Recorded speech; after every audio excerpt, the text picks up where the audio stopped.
para pemirsa Suyanto.id. Mudah-mudahan Anda semua selalu sehat walafiat. Ketemu lagi dengan channel edukasi, channel pendidikan yang sengaja channel ini dibangun untuk berbagi pengetahuan dan belajar sepanjang hayat. Mari dukung kita untuk melakukan pembangunan channel ini menjadi channel yang alternatif bagi konten-konten yang banyak memberikan predator kepada pendidikan kita, terutama pendidikan karakter. Karena mereka kontennya berbasis pornografi dan gaya hidup yang hedonistik. Nah, kali ini dalam suasana negara memperingati hari kemerdekaan yang ke-77, ini kita akan berbicara mengenai Merdeka Belajar dan Kampus Merdeka. Siapa yang merdeka? Ini akan kita bahas dengan narasumber kita, Bapak Profesor Ali Saukhah, PhD. Beliau adalah guru besar Universitas Muhammadiyah Kalimantan Timur. Nah, ini ada pada episode ke-8. Oleh karena itu akan saya sapa dulu narasumber kita. Assalamualaikum warahmatullahi wabarakatuh, Pak Ali. Waalaikumsalam warahmatullahi wabarakatuh. Gimana kabarnya Pak Yanto? Hidup Alhamdulillah. merdeka. Ya, Pak. Alhamdulillah baik, Pak Ali. Gimana ini terkait dengan belajar kita ini? Siapa yang merdeka? Kita di kampus itu terjadi merdeka belajar atau baru belajar merdeka? Gimana, Pak Ali? Iya Pak Yanto, ini sungguhan ya. Hmm. Beberapa dosen tuh lebih banyak juga mempertanyakan ini MBKM itu Merdeka Belajar, Hmm. kampus merdeka. Para mahasiswa diberi kemerdekaan untuk memilih mata kuliah di luar prodi. Tapi kemudian ini dosennya merdeka enggak ya? Gitu. Saya enggak jawab Pak Yanto ya. Ini sekarang kita bahas. Ya, Siapa ya, yang merdeka ya. gitu. Biar jawabannya lihat di sini, Pak Ali.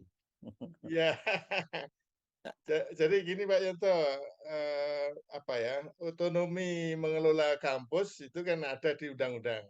Ya, Otom ya jadi artinya bahwa pada dasarnya kampus itu punya otonomi, ya kalau mau dilihat itu di Undang-Undang tentang Pendidikan Tinggi ya, nomor 12 ya, tahun 2012. hmm. Ya, jadi oleh karena itu memang kalau kemudian ada apa, ada tagihan yang disebut dengan 8 IKU, itu memang sebetulnya ada aspek-aspek yang kemudian tidak lagi bisa melaksanakan otonomi itu karena semuanya digiring ya, Ya, digiring ke 8 IKU itu. Walaupun sebetulnya 8 IKU itu harusnya juga fleksibel gitu. Tapi kalau kemudian dirinci secara operasional, itu yang kemudian akhirnya mengabaikan kebebasan ya, perguruan tinggi untuk menonjolkan kekhasan kekhasan perguruan tingginya ya. ya, Apalagi kalau kita ingat bahwa perguruan tinggi itu bisa ngelola pendidikan akademik, pendidikan vokasi, atau pendidikan profesi itu. Salah satu yang paling menyolot di antara IKU, 8 IKU, itu adalah IKU 7, Pak Yanto. ya, IKU 7 itu tentang bagaimana kurikulum itu dilaksanakan, Pak Yanto. ya. Kalau boleh saya sebut, yang berkali-kali saya merasa penasaran gitu Pak Yanto, Mhm, mhm. kalau boleh saya sebut itu nguping gitu ya. Nguping. Nguping itu mendengar sana sini gitu ya. Ya, Overhear kalau dalam bahasa Inggris itu. Nguping dalam artian overhear. Overhear itu ya sebetulnya tidak ingin mendengarkan, tapi mendengar. ya, ya, ya. Ada mendengar pembicaraan, bahkan kadang-kadang ada anggota keluarga yang sedang rapat, dalam rapat itu bicara juga tentang itu gitu. Hmm. Keharusan menggunakan metode mengajar. Jadi kalau saya menyebut seperti dianggap metode mengajar yang sangat terkenal, siapapun pasti tidak akan memungkiri bahwa ini yang paling menonjol dalam kaitannya dengan mengelola proses belajar mengajar, melaksanakan kurikulum menggunakan dua metode yang disebut secara eksplisit, Ya, yaitu apa? yaitu project based learning, ya, pembelajaran berbasis proyek, Oke. dan case study ya, studi kasus. Dua ini yang oleh apapun siapapun yang kemudian saya dengar itu mengharuskan ada. Mungkin saja ini salah paham Pak Yanto. Iya, iya, iya. Artinya mungkin saja ini salah paham. Artinya sebetulnya tidak harus disebut, ditulis namanya itu sebagai project based learning, pembelajaran berbasis proyek. Apalagi kalau menyebut kata proyek itu dalam bahasa Inggris, project itu bisa maknanya macam-macam. Iya. Mhm, Tetapi kemudian dalam bahasa Indonesia bisa ditafsirkan lain gitu. mhm. Kalau dalam kamus Pak Yanto, project itu artinya bisa saja kegiatan, Iya, penugasan, project ya itu. Nah, sebetulnya kalau misalnya katakanlah filosofi di balik dua dua metode itu, kalau ini mengatakannya metode, maka sebetulnya dua metode ini hanyalah pendekatan, bukan heeh, metode. Artinya sebagai pendekatan itu tidak menggunakan nama spesifik, tapi nama generik, ya. Intinya sebetulnya selama ini kita sudah melakukan Pak Yanto. mhm.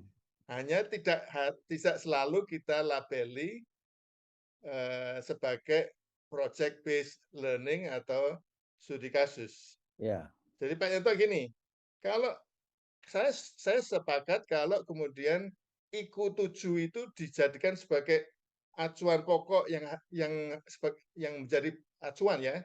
Mhm. Coba IQ7 itu adalah sebetulnya artinya itu pembelajaran yang kolaboratif dan partisipatif Mhm. gitu. Jadi kata itu adalah pendekatan. Jadi Ya, bukan nama metode. mhm. Hanya sayangnya dalam contoh-contoh yang disebut dua itu Pak Yanto. Nah, ya, ya, ya. Jadi, Jadi pada hakikatnya kan sebetulnya pembelajaran yang kolaboratif dan partisipatif itu mhm, ini sebetulnya mengingatkan selama ini sudah diingatkan mmm, bahwa pada dasarnya dalam proses belajar mengajar yang lebih aktif. ya, Kalau saya menggunakan istilahnya itu engagement ya, basement. keterlibatan yang yang internal Mhm, oleh yang dilakukan oleh para ya, dalam belajar. mhm. Ya, Ah, iya, belajar itu kalau saya mendefinisikan dari tidak tahu menjadi tahu, mmm, dari tidak terampil menjadi terampil, tetapi melalui engagement, melalui mhm, pelibatan secara total gitu mhm. terhadap kegiatan-kegiatan yang dihadirkan oleh para pendidik. Ya, Nah, ini Pak Yanto yang kalau sebagai pendekatan sebetulnya nama metodenya bisa bermacam-macam. macam. Tidak harus project based learning dan studi kasus. Gitu Pak Yanto. Ya, ya, ya, ya. Itu kan sebetulnya filosofinya adalah konstruktivisme itu kan. Itu di Betul. mana mahasiswa diajak memiliki pengalaman dan akhirnya bisa mengkonstruksi pengetahuan ini menjadi suatu hal yang bermakna dalam hidupnya. Ya, saya sepakat. Engagement itu dulu kan sudah di apa sosialisasikan, dikampanyekan mengenai student oriented learning. Bangsanya gitu kan. Modelnya mirip-mirip tuh Pak Ali itu, bukan barang Ya, baru lagi artinya. Pak Yanto. Pak Yanto, tahun 1980-an ingat Ya, ada CBSA. iya, iya, iya. Ya, itu di diktasmen Pak Yanto. Ya betul. CBSA, cara belajar siswa aktif. Ya, yang di Cianjur itu dulu pusatnya. Ya. Nah, nah, oleh karena itu kalau di perguruan tinggi di mana otonomi keilmuan itu tidak dihargai, itu akhirnya kan akan menjadi robot-robot dosen-dosen itu. Karena project based learning itu kan tidak semuanya bisa diterapkan kepada semua mata kuliah, Pak Ali. Itu saya kira. Dan kalau Ya engagement betul. tadi, engagement itu oke bisa, tapi project based learning-nya saja kan ada upacaranya itu, ada protapnya, apa yang harus dilakukan, seperti apa dan seperti itu. Iya kan, Pak Ali? Di situ. Ya, sebagai suatu metode yang spesifik itu ada SOP-nya. Mhm. Tapi sebagai filosofi yang tadi itu sebetulnya agar kemudian pembelajaran itu kolaboratif dan partisipatif, itu tidak selalu harus dalam bentuk project based learning Ya. sebagai nama spesifik metode, Pak Yanto. Mhm. Jadi misalnya gini Pak Yanto, ini konkret dalam pembelajaran bahasa Inggris ya. Ya. Ini mata kuliah yang di setiap jurusan bahasa Inggris pasti dikelola, yaitu bagaimana mengembangkan keterampilan berbahasa Inggris, Bahasa. 4 keterampilan berbahasa itu. Itu pada dasarnya filosofinya adalah menghadirkan penggunaan bahasa Inggris yang otentik Mhm. dalam dunia nyata ke Mhm. dalam kelas. Iya, iya. Jadi simulasi-simulasi yang sering kalau dalam bahasa apa ya, pengajaran bahasa Inggris sebagai bahasa asing, itu menggunakan kata task based learning, Oh ya, tas. pembelajaran berdasarkan tugas-tugas, Mhm. mensimulasikan interaksi dalam menggunakan bahasa Inggris untuk komunikasi secara nyata di kelas, mensimulasikan Mhm. kehidupan nyata dibawa ke kelas. Dan Mhm. ini tidak mungkin secara spesifik tidak bisa disebut sebagai project based learning, tetapi secara filosofis ini juga project based learning. Mhm. Gitu Pak Yanto. Ya, ya, ya, ya, ya. Itu di mana orang membawa pengetahuan yang real ke dalam sebuah proses pembelajaran. Itu ya memang real, pengalaman yang real. Maksudnya sebetulnya Pak Ali, ini kan apa MBKM itu jangan sampai pembelajaran itu verbalistik. Kita kan sudah lama memerangi itu pembelajaran yang verbalis Betul, sehingga orang hanya tahu theoretically, cognitively gitu, sehingga apa yang harus dilakukan betul. nggak bisa. Tapi sebetulnya kan nggak harus bahwa itu digiring ke project based learning. Iya kan nggak gitu, Pak Ali? Betul, betul. Ini yang ekstrim ya Pak Yanto. Ini nguping, sekali lagi nguping. Over here. Bahkan ada pimpinan perguruan tinggi yang apa menandatangani kontrak gitu ya Pak Yanto. Hmm. Kontrak untuk kemudian di dalam perguruan tingginya itu melaksanakan dalam proses belajar mengajarnya itu melaksanakan case based learning atau ya sebetulnya itu case study ya, dan Hmm. juga project based learning.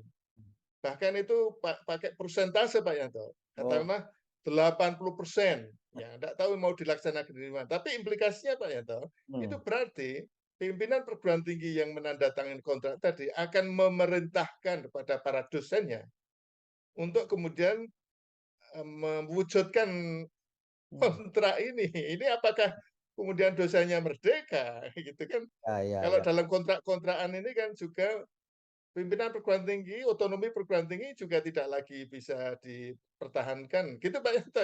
Ini berlebihan menurut saya. Ya, ya, ya, ya. Karena ya kita itu kadang kalau merespon itu di pendulum yang selalu ekstrim, Pak Ali. Ya, ekstrim kiri, ekstrim kanan, ke sana, tidak berada di moderate gitu loh. Jadi ini mungkin kita itu sudah terlanjur reaktif, tidak membicarakan sesuatu itu filosofinya, kemudian naskah akademiknya, arahnya seperti apa, sehingga jadinya itu sepotong-sepotong tapi kelihatannya ingin memecahkan banyak masalah, tapi sebetulnya belum tentu bisa memecahkan masalah itu. Karena di dunia nyatanya berbeda. Kan begitu Pak Ali? Ya, gitu. Dan Ya betul. Jadi jangan sampai kemudian ini seperti perusahaan yang kemudian karyawannya karyawannya itu para dosen gitu ya. ya, ya, ya. Kemudian manajernya itu rektor gitu, ownernya itu ada gitu. Jadi Ya. manajernya itu kan patuh pada owner.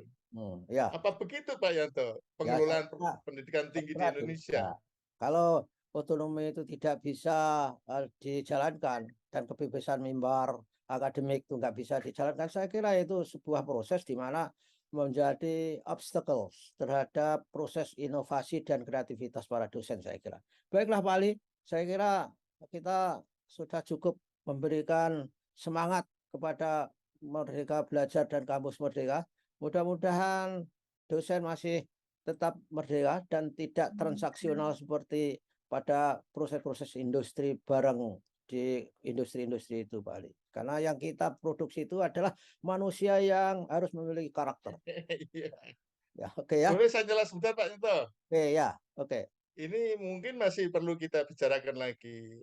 Bagaimana akses ya, akses terhadap pelaksanaan project based learning, pelaksanaan case study bagi para mahasiswa yang kemudian karena dosennya itu diperintahkan melakukan itu Pak Yanto. Ya, ya. Ini kita bicarakan, perlu kita bicarakan Pak Yanto agar kita bisa mengingatkan kepada teman-teman ini akibatnya kontraproduktif gitu Pak Yanto. Iya, betul Pak Ali. Ini supaya Saya mengatakan gini, bisa kontraproduktif kalau tidak dikelola dengan baik gitu Pak Yanto. Ya, itu komplitnya. Jadi baiklah, itu adalah merupakan pancingan supaya orang penasaran. Terima kasih Pak Ali atas kehadiran di Sianto.id. Sama-sama Pak Yanto. Ya, oke. Senang kita memperingati kemerdekaan dengan cara begini Pak Yanto. Insya Allah kita bahagia karena merdeka. Sekali merdeka tetap merdeka. Wassalamualaikum Amin. warahmatullahi Amin. wabarakatuh. Ya.